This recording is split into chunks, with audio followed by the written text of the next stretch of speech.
Hola. Bueno, comenzaremos con los temas de ética profesional que están presentados en el programa de la asignatura en los módulos 2 y 3. Irán notando ustedes que vamos a ir tomando las categorías teóricas del módulo 1, que han venido trabajando hasta este momento, a las que sumaremos algunas herramientas conceptuales propias de este campo problemático. Bueno, pasemos a la primera clase para adentrarnos en la temática.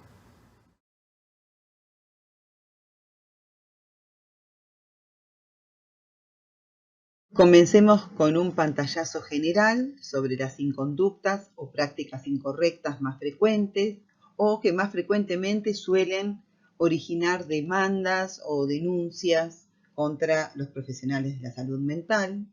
Puede tratarse de errores involuntarios o acciones intencionadas. Pueden ser incluso acciones intencionadas y voluntarias, pero sin comprender los alcances del daño que produce o los fundamentos de la situación. Por ejemplo, un error en el diagnóstico, una falla en la elección del tratamiento adecuado para una situación determinada, la aplicación negligente de una psicoterapia o de ciertas técnicas en particular, la falla en el cuidado o en el abandono de un paciente, la falla al prevenir los daños que pueden surgir de un tratamiento o de una situación por la que nuestro paciente esté atravesando.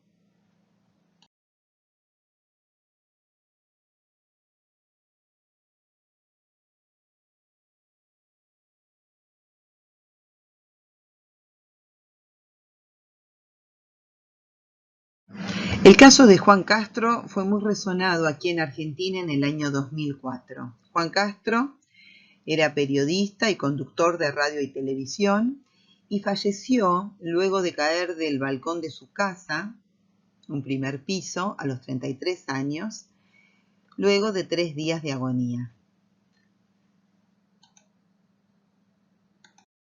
No nos vamos a detener en los detalles del caso, pero nos interesa en particular, ya que los profesionales que trataron a Juan Castro, tanto el psiquiatra como los médicos de la clínica de salud mental donde estuvo internado, fueron procesados bajo la figura del homicidio culposo, es decir, un homicidio no intencional, bajo la acusación de dejarlo sin protección.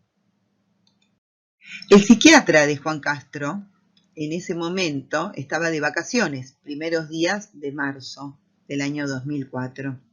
Y Juan Castro estaba internado en una clínica de salud mental al cuidado de los médicos y psiquiatras de la clínica. En una ocasión pide ser evaluado en un sanatorio por una dolencia física, con lo cual se lo autoriza a ser trasladado al sanatorio Otamendi, donde iba a ser evaluado por los médicos de allí. Y del sanatorio Otamendi, Castro se retira y se va a su casa, en medio de una fuerte crisis de angustia, lo que se supo después, que terminó con su caída del balcón y su posterior muerte.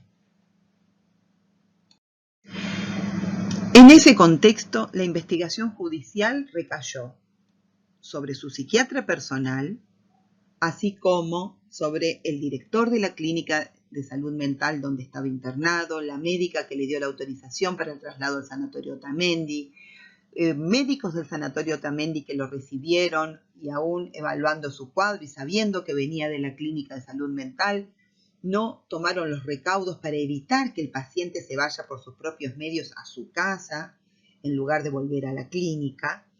Todos estos profesionales fueron acusados por la justicia. Los camaristas consideraron inadmisible que un paciente internado con una elevada adicción a las drogas y peligroso para sí y para terceros fuera egresado del sanatorio al que se lo había remitido para un control sin que nadie repare que ningún especialista en psiquiatría lo hubiese evaluado y dado de alta. Estas son palabras del fallo.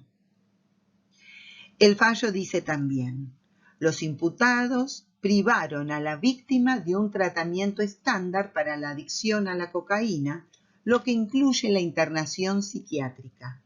Ese tratamiento hubiera reducido las posibilidades de una recaída y su posterior muerte. Como se ve, el fallo incluye otras figuras, no solo la de la falta de protección del paciente, sino también la de un tratamiento inadecuado, en fin. En el año 2010, es decir, varios años de investigación judicial y después del suicidio de Juan Castro, los profesionales acusados llegaron a un acuerdo con la Fiscalía por la que realizarían una probation, con lo cual reconocen su culpa jurídica. Cabe aclarar que algunos de los conceptos que fundamentaron el fallo han sufrido modificaciones en los últimos años en razón de la Ley Nacional de Salud Mental, promulgada en el año 2010, que está aún en vigencia. Por ejemplo, el concepto de peligrosidad, que sustenta la fórmula peligroso para sí mismo y para terceros, o la idea de un tratamiento estándar para la adicción, que incluye la internación psiquiátrica. Continuemos con el punteo de las faltas en la práctica profesional más frecuentes que nos permiten armar un panorama general sobre las cuestiones éticas de la práctica. Por ejemplo, las vinculadas a la cuestión de la supervisión o la derivación de un paciente. Se puede incurrir en una falla grave al no hacerlo cuando esto es necesario, o en caso de la derivación, por ejemplo, derivar a un paciente de un modo precipitado cuando había que a lo mejor mantener el vínculo profesional. Otra cuestión importante es la utilización de técnicas para las cuales el psicólogo no está debidamente capacitado. Esto puede resultar en una falla muy grave. Es obligación, deber profesional, la formación permanente y utilizar las técnicas que se conocen, ¿no? Con las que uno está capacitado y bien familiarizado. Otra cuestión, un capítulo muy importante en el campo no solo de las normativas del ejercicio profesional, sino también del campo de la ética, tiene que ver con el consentimiento informado, que es un tema que analizaremos con mayor detalle en los próximos encuentros. Fundamentalmente, el consentimiento informado se trata de una pauta que resguarda el derecho de autonomía de las personas, por la cual las personas tienen el derecho a dar su consentimiento o a no darlo para ser sometidos a cualquier tipo de intervención psicológica. Y el profesional tiene la obligación de contar con ese consentimiento para iniciar cualquier acción de su práctica. Otro gran capítulo de la ética profesional es el referido al secreto profesional. En general, en relación con el tema del secreto profesional, se suele focalizar en la cuestión de la ruptura de la confidencialidad, es decir, en las situaciones en las que el profesional incurre en un problema ético, en una inconducta profesional, por develar los datos que la pauta del secreto profesional protegen. Sin embargo, el capítulo del secreto profesional es bien complejo, porque no solo se trata de las variantes en los casos de la ruptura del secreto profesional, o sea, de levantar el secreto profesional, todas las variantes que incluye, si es que siempre debemos pensar en violación del secreto profesional, o hay casos en que el levantamiento del secreto profesional es la acción que corresponde. Digo, no solo se trata de todas las variantes respecto de la ruptura de la confidencialidad, sino que también existen problemas éticos referidos a lo que se conoce como abuso del secreto profesional. En el año 2000 se conoció un caso, sobre todo en los medios profesionales, en el que una madre denuncia a la ex psicóloga de su hija de 5 años por mala praxis. Dice la madre: la empecé a llevar a terapia y la psicóloga me dijo que había ciertos indicios de que algo la estaba poniendo mal a la niña, pero no me decía nada más, sino que siguiéramos adelante con el trabajo. La madre de la niña estaba muy inquieta, notaba que algo no estaba bien con la niña y que no estaba mejor. De repente, dice la madre, yo veo un dibujo de la familia que hizo en el jardín. Eran todas mujeres vestidas de novia, con un agujero a la altura genital y rayado con lápiz fuerte. Vi algo raro y lo llevé a la psicóloga, que me dijo que estaba bien que ella supiera que tenemos esas partes del cuerpo. La mujer luego descubrió que su ex marido estaba abusando de su hija. Hizo también la denuncia correspondiente, ¿no?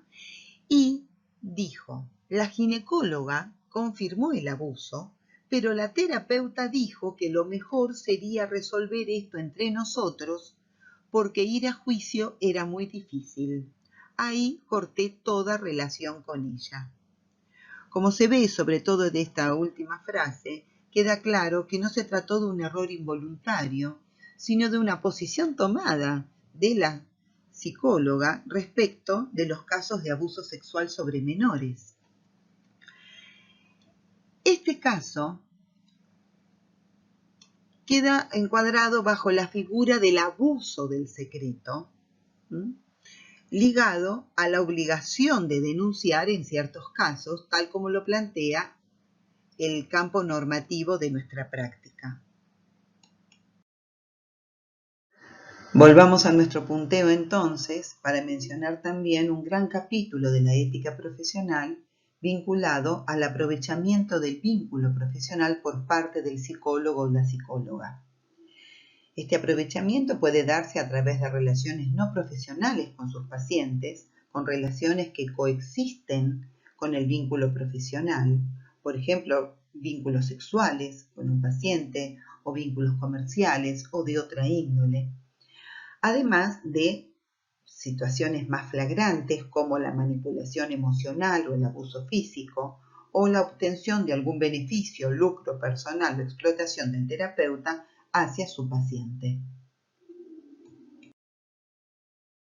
Entonces, como para ir cerrando esta primera parte, en la que hemos presentado de manera general los principales problemas que aborda la ética profesional, digamos que existen modalidades aceptadas de cómo debería conducirse un profesional de la salud mental, es decir, ciertos estándares que definen la buena práctica, que en general se conocen bajo el nombre de lex artis, que etimológicamente significa ley del arte. Estos estándares se configuran a partir del estado del arte de la profesión, es decir, de los conocimientos alcanzados hasta cierto momento histórico, que van a definir los modos correctos y los incorrectos de actuar. Se trata de un conjunto de pautas y criterios considerados adecuados para el ejercicio profesional que determinan las formas correctas y las incorrectas de la actuación de un profesional en el ejercicio de su arte u oficio.